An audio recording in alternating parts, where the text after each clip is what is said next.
So I'd love to learn more about your background as being a Black woman, being an immigrant. How has that impacted your entrepreneurship journey? Being an immigrant, I love that that's what I knew.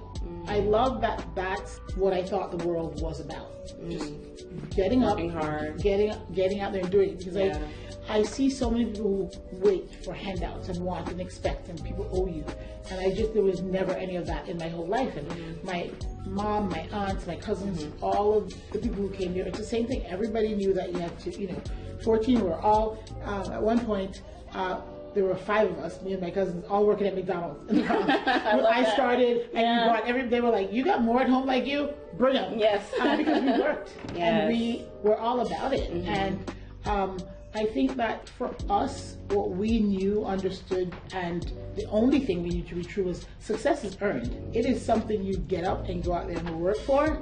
And if you work for it, it will come to you, and then you can own it, and it's yours. You know what I mean? So that was my thing, and quite frankly, just making my mom and dad proud. It was like my mom was working so hard. She came here several years before my brother and I did, to kind of make a way, to bring us out, to sponsor us. That was a big word back then. Sponsor your child. All of that taught me everything. Mentor. How do you know that you found a good mentor? How do you even approach and ask someone for a mentor to be a mentor? I think that's where a lot of people, they might have an idea, they might have something that they want to do, but maybe don't have that person to call or reach out to kind of help guide them through that process. So how did you sort of build your team of support outside of your family, outside of your friends, with people to kind of guide you in your business and in your nonprofit?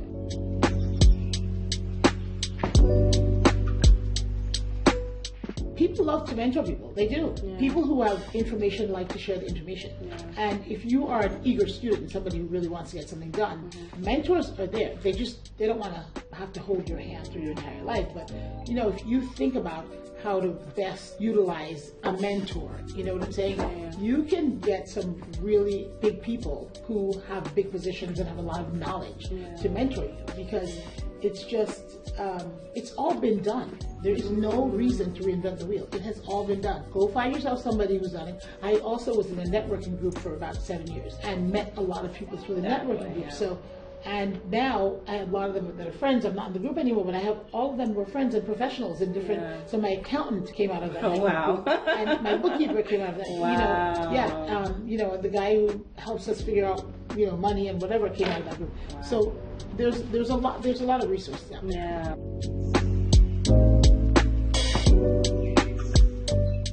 Did you initially go into it like, I'm going to eventually sell luxury goods, a $900 jacket? I did not. No. I certainly didn't think I was going to sell $900 anything.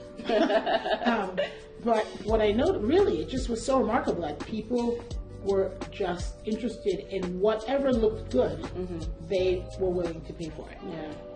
So once you kind of identify your customer, know your customer, right? Know the person you're shopping for. As I was saying, there's so many women, there's so many body types, there's so many, this one might want to buy Levi's at $30. This woman doesn't mind spending $80 a pair. It's like, but you can't sell to everyone because we're not a department store. You're a small store. So which of these customers do you want to cultivate? Right. And so that's what I learned. I learned as I went, okay. And I have customers today who shopped with me before I even opened my own store. Who are still, and now I'm dressing their daughters and their sons' wives and girlfriends or whatever.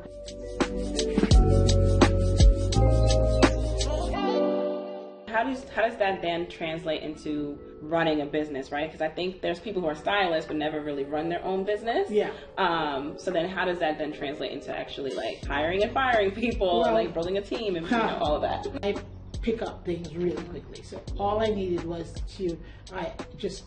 from being in retail and just kind of observing. But there's a whole back business to business that I knew nothing about. Like, how do you buy? I didn't know. I would go to the market and I'd go, okay, I like that pant. I knew what I liked. I knew what I wanted to buy, but I had no idea what a run of sizes was. So it's like, okay, well, how many do you want? Oh, well, let's see. There was a lot of, let's see. And I would, I had so much good advice, honestly. because first of all, the vendors were interested in selling their clothes. Right. I had a store. They wanted, the more I sell, the more they sell. Yep. So they were really good about educating me and saying, okay, listen, you're going to sell more black than anything else. So I know you love this purple pant, but buy 3 of those and buy 8 of these. And this is, your average size will probably be. Yeah. So, you kind of learn as you go. And the beautiful thing was, I would buy stuff and then I would see what's, very quickly you figure it out. It's like, if all your 8s and 10s are gone and you're left with 2s, 4s, 6s, you kind of know, okay, I should have bought more 8s and 10s. Right. And so you learn. So I think I learned on the job, but I'm good that way. A lot of people are not. I think if I was to talk to my younger self, I would say, self, take a class. Learn something about merchandising before you do it. I always was blessed enough to have really good people around me. I would, somebody would recommend someone and go, okay, hire this person. They'll help you figure out the accounting bit. Right. Great. Go see this person. Great. Yeah. And so there was a lot of that. So it was kind of almost like community mentorship. It was like mentorship at large for all the things I didn't know. But what was selling was the things I did know. So I had the talent that I needed. Right. That was innate to me. I just needed to figure out. And there were things that I didn't really need to know how to do. I didn't need to know how to keep the books. No. Hire an accountant. I didn't need to know, there are things that we don't need to know. Right. So there's no point in thinking that in order to start a business, you have to know everything. Yeah. Now, being very clear here, that you must know what is going on in your business. Of course. So you must, in some capacity, be able to understand what the people you're hiring are going to tell you. Mm-hmm. Right? So, but yeah, there was a lot of bruised knees. I mean, I fell down a bunch of times, but I just got up and, I want to talk about Hearts of Gold. Oh, good. I want to talk about Hearts of Gold. Yes, let's talk about Hearts of Gold. So tell me about where that idea even came from, like where did it start from, and where is it today, and where do you see it going in the future? So now we are 28 years into this. Ooh, yeah, and we are fast approaching 40,000 moms and kids helped. Ooh. And we help them in myriad ways. When they're in crisis, we have a crisis intervention program, but mostly I believe in education, just like I was taught, and I think that, breaking the cycle for them, actually it begins there, so our programs are geared towards helping mom find a career path, get an education wherever she is, meeting her where she is. Right. Okay, you don't have a GED, let's get you one. You have a GED, let's get you an associate's. And job skills. So next door I have the thrift store. Yeah, let's talk about it. Hog, yes. The best thrift store in New York City. Bar none.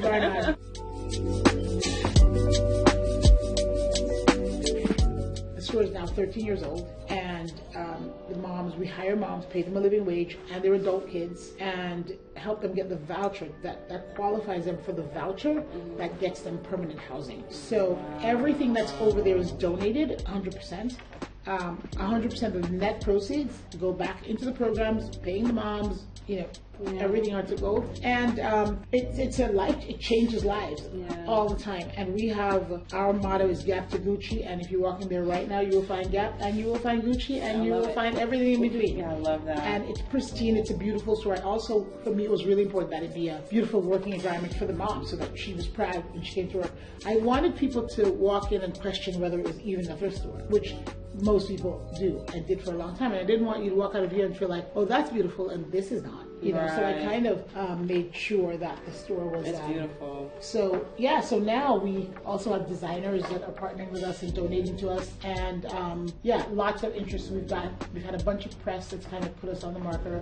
Cosmopolitan recently voted us one of the best places to donate your things to, so people have been coming in, and people are finding out about us in all kinds of ways. Been getting some good, I've been on GMA and Channel 4 and multiple times on Channel 1. So people find out about it, and then they're like, oh, we want to donate to you because they love the mission. The mission is it's about the mission, it's about the work. So tell me about how it is to run this business, and then how that's different from running Thrifty Hog. Yeah, because I think you have to also learn about that part as well. So I would love to learn more about that and your process. I don't feel like there's a big difference in owning the two. They're very separate entities. One, of course, is a 501c3 nonprofit, and this is a for-profit. And so I have separate, with business like this, you have to just be careful to make sure you're keeping them separate. So you know, Hearts of Gold has its own team of, you know, accounting, blah, blah, blah, the board, whatnot, and then this is mine. But my practices are pretty much the same all day long. I train my employees the same. I had to learn how to run a 501c3, the difference between running a for-profit and non-profit business. But, you know, I kind of just, it's because it's my MO, I go looking for people. I got a mentor. That's like key. You're gonna, you know, find mentors. They are out there and they can save you a lot of stress, worry, and just guide you, you know. So I've had to deal with, you know, how you have to deal with people differently, employees and all the benefits and all the craziness and whatever. And you know, I turn to my mentors because my mentors run big nonprofits. Like my main mentor was the woman who was the CEO of Dress for Success for over 20 years. So yeah, so she took it from nothing to a gazillion. And she's in my life every day. I speak to her. There's nothing that I need to know that she can't point me in a direction, you know. Lastly, before we let you go, I want to ask you, so this is going to be targeted toward people who are interested in starting their own businesses and maybe just haven't taken that plunge just yet. So what advice do you have to the viewers at home who are kind of itching to do something for themselves? Maybe it's a nonprofit, maybe it's a for-profit business, whatever it is. What advice would you have for them? Jump in, think big, follow your dreams. Like, nobody can dream for you. And so when you have a dream, it's yours. It really is such a personal thing. Believe in yourself. Like, the thing is, you know, you don't want to wake up one day and go, I wish I just tried to do it. It doesn't matter if something doesn't work out. Something else will. You know, just try it. People are just, fear is the ultimate, like, monster, right? Fear is what stops us all from doing anything that we don't do. Just that fear, and so it can just take a hold of you. But if you think about things as just like steps, it's just like trying. Nothing tried, nothing done is really true. And that if you are brave enough to try things, you are absolutely will find the thing that you are meant to own, have, be, excel at, enjoy, you know, live your life through. And there's a lot out there, and why not? Like, life is short. You know, life is short, but life is also very rich. And you know, you can't. The palette is so varied.